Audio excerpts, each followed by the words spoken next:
Buen día, doctora Ariadna. Nosotras vamos a exponer nuestro proyecto integrador, el cual lleva por nombre Crisis Subprime. Lo presentamos mi compañera Adamari y su servidora Natalie.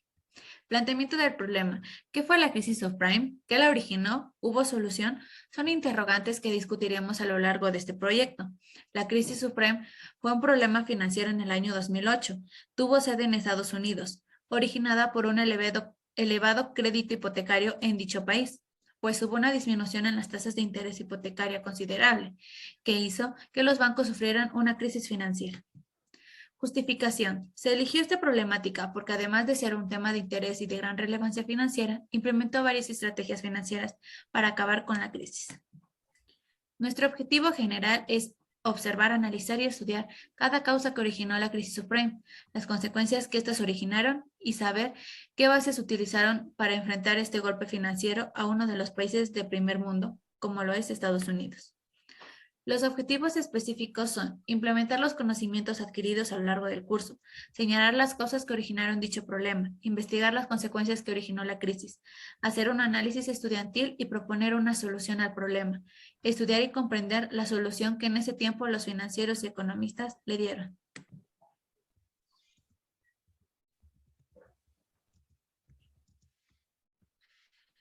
La crisis subprime dio origen por dos factores muy importantes a partir del siglo XXI en los Estados Unidos. Una fue cuando se dio el atentado de las Torres Gemelas el 11 de septiembre del 2001, que contribuyó a que la Reserva Federal diera comienzo a la disminución de tasas de interés, que fue un mecanismo de ayuda para todos sus habitantes, para así poder generar un mayor consumo en bienes, servicios y préstamos hipotecarios. Esto lo obtenían con ayuda de créditos. Estos se obtenían de manera muy sencilla, ya que los bancos no revisaban su historial crediticio y mucho menos su nivel de ingreso. A continuación muestra una tabla y gráfica de la gran baja de las tasas de interés que se tuvo en cuestión de meses desde el 6.5% hasta el 1%. Todo esto solo fue el inicio de una gran racha de la mala toma de decisiones financieras. Ante la contribución que el gobierno de Estados Unidos proporcionó a sus ciudadanos, esto trajo consigo consecuencias, las cuales fueron el aumento del valor de las viviendas y llevándose una burbuja especulativa. Una burbuja especulativa entra en el tema financiero o de mercado, ya que el precio de algún producto o activo estaba por encima de su precio de equilibrio y hacer creer a las personas que al comprarlos en un futuro, este activo pueda ser vendido a mayor precio de lo que se compró. Después se generó una inflación para el año 2004 y para controlarlo tuvieron que subir nuevamente la tasa de interés del 1% al 5.25%, por lo que llevó a disminuir el precio de viviendas, como se muestra a continuación en una gráfica y en la tabla de datos. Para 2007 se veía un quiebre que en la economía estadounidense, lo que provocó un contagio financiero. No hubo que esperar mucho tiempo, puesto que este contagio llegó a ser uno de los más importantes en la historia financiera. Crisis financiera. Hace referencia a la caída de la bolsa de valores, quiebre de bancos, caída del peso, inflación y problemas severos en el sistema monetario del país. Como lo dijo mi compañera, la crisis subprime dio libertad a prestamistas para que ciudadanos adquirieran viviendas, sin saber que los prestamistas venderían las hipotecas al banco para mayor seguridad de ellos. Recordemos que los bancos son instituciones financieras que dan créditos a personas físicas o morales. Hoy día, cuando se pide un crédito hipotecario, se manejan distintas tasas de interés, como son la tasa de interés simple y la compuesta.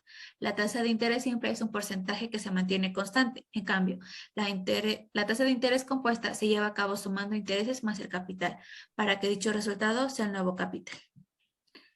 2001-2004, el banco empezó a implementar pagarés cuyo valor nominal descontaba en el total de la suma equivalente a los intereses, que serían retribuidos entre la fecha que recibe a la que finaliza.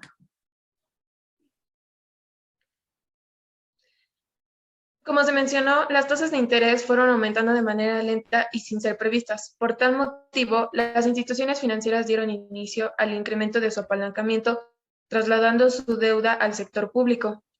Como sabemos, un apalancamiento puede llegar a ser un arma de doble filo, es decir, ya que nos podemos endeudar por el motivo de querer incrementar las utilidades de un negocio y así obtener beneficios. Sin embargo, no se llega a tomar en cuenta que el apalancamiento te lleva a tener mayores pérdidas por los pagos de intereses que tendrás por ese endeudamiento. Adentrándonos en la crisis subprime mundial, cualquier activo que ofreciera rendimientos y flujos de caja podrían ser titulizados. Para la crisis global, hubieron varios elementos que se pudieron implementar para evitarla. Un ejemplo, la utilización del interés compuesto, ya que es un factor que ayuda a tener una estabilidad económica a quienes nos brindan el crédito, pues el prestatario tiene la seguridad de que no perderá más dinero al otorgarlo, pues periodo con periodo los intereses van subiendo y va teniendo entrada de dinero. El interés compuesto viene acompañado de otros subelementos, como lo son la tasa nominal, la tasa efectiva anual y la tasa equivalente. Para la crisis se creó una combinación llamada obligaciones de deuda garantizada. Consistía en combinar diferentes tipos de hipotecas de distintas procedencias y venderlas a varios países del mundo para así aumentar el volumen financiero. Los pagos de las hipotecas no deberían ser impuntuales, como lo señaló la Comisión Nacional del Mercado de Valores en 2010, por lo que podemos determinar que hubo una anualidad anticipada inmediata. Después de toda la ayuda recibida, no debió de existir contratiempos. Sin embargo, durante la crisis, los ciudadanos no respondieron como se esperaba, ya que se tenía el desempleo y el devalúo del dólar, por lo que las agencias crediticias tuvieron que adquirir bonos por parte de los bancos de inversión. Y como sabemos, los bonos son instrumentos de deuda que emite una empresa o que una administración pública tiene para financiarse, y estos bonos se dividen en tres, como son tasa fija, bonos con tasa variable y bonos cupón cero. Retomando el tema de la adquisición de bonos, la Reserva Federal tuvo que desprenderse de billones de dólares, que inmediatamente se destinaron en bonos del Tesoro y títulos hipotecarios, por lo que esto benefició a la economía estadounidense. Además, para el año 2003, la Reserva Federal tomó la decisión de incrementar sus tasas de interés con el objetivo de equilibrar y tratar de controlar la crisis que se presentía. Para febrero de 2007, el Wall Street Journal anuncia que se acerca una crisis. Para marzo de 2007, el panorama empieza a tornarse de color oscuro, pues la bolsa de New York retira su rubro hipotecario a New Century por insolvencia y posible fraude. Y para mayo, el Fondo Monetario Internacional alerta que los créditos hipotecarios estaban en alto riesgo, como se muestra a continuación en una tabla y en una gráfica con el porcentaje de los préstamos hipotecarios que otorgó Estados Unidos a sus ciudadanos desde 1996 a 2008, tomando en cuenta que el porcentaje más alto fue en el año 2006 con un 23.50%. El fin de la burbuja inmobiliaria. Duró 7 años, se había mantenido ligeramente controlada. En julio, la Fed anuncia que las hipotecas que meses antes se habían catalogado en riesgo ahora ya lo estaban, pues se calculaba una pérdida de entre 50,000 y los 100 millones de dólares. Además, los ciudadanos al ver el barco hundir optaron por regresar las casas al banco, pues ya que estaban pagando una casa en 300,000 dólares, ya que antes la casa costaba 50,000 dólares. Dicha decisión de las familias complicó aún más todo, pues ocasionaron grandes problemas financieros a los bancos.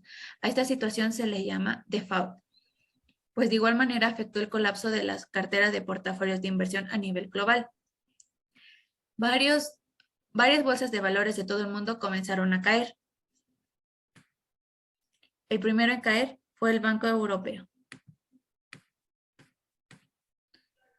El presidente de la Fed mintió a sus socios, pues al decirles que compraran acciones, ya que todo se iba a equilibrar, no fue así. La traición, astucia mal ejecutada, trajo consigo el quiebre de estos accionistas que confiaron en él. Recordemos que una acción es un porcentaje de una empresa que te da rendimientos mientras dure esta. Cuando te conviertes en inversionista, debes conocer cada uno de los temas de inversión. La fórmula del flujo de efectivo descontado es una fórmula la cual te ayuda a conocer el valor futuro de la acción para saber si te conviene o no.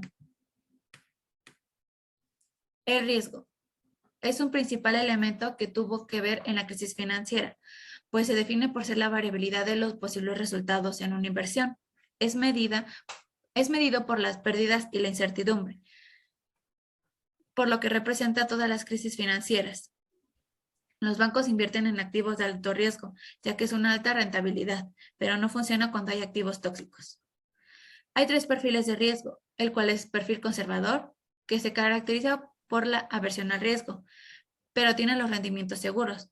Perfil moderado es el que busca buenos rendimientos para satisfacer sus necesidades. El perfil agresivo es un inversionista amante al riesgo, pero su principal objetivo es maximizar sus rendimientos. Durante la crisis subprime, el perfil de los inversionistas fue agresiva, de manera inconsciente o consciente, al dejarse engañar y no realizar un análisis profundo de la situación que podría venir.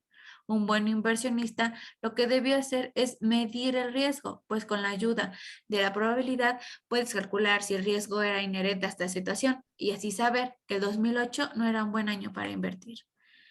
El miedo comenzó a adueñarse de las personas, pues la incertidumbre de su futuro hizo que la gente comenzara a querer recuperar su dinero en grandes cantidades, pues la desconfianza y el efecto contagio se aceleraba cada vez más. El efecto contagio. Este es un mapa de los países afectados. En rojo los países afectados a finales de 2008 y en rosa los países gravemente afectados.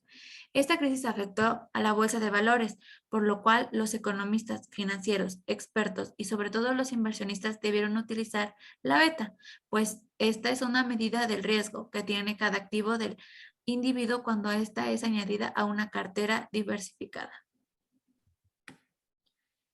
Con la experiencia obtenida de la crisis subprime, se firmó un tratado de internacional Basilea III, el cual es un conjunto de medidas acordadas que el Comité de Supervisión Bancaria de Basilea desarrolló tras dicha crisis.